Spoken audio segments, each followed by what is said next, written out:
Hey guys, welcome back as always. In this video I will show you how to use Notion relation and rollup properties.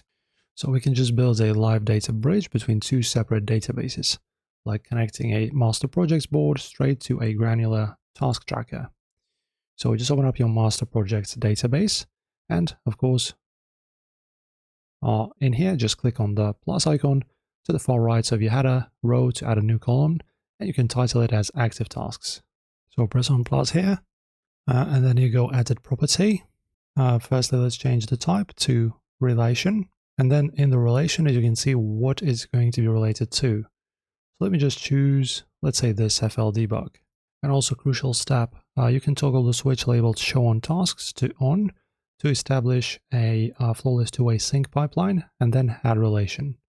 Or you can just choose this two-way relation, toggle this on.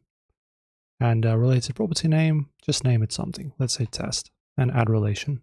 And then with the live link established, a rollup property allows you to reach through that relation link, grab a specific data from the secondary database, and calculate metrics automatically. So just add another brand new property column to your project's database and title it project progress.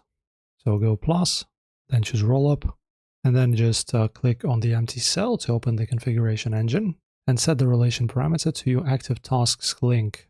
So choose one, and I'll choose formula, that the one I've created recently. And that's it. You can now choose, for example, your visual. You go here, edit property, right? And that is it pretty much, guys. The exact millisecond you check off a microtask inside your subfolders, your master project's progress bar updates across your entire dashboard in real time. That's it for this one, guys. Enjoy, and I'll see you in the next one.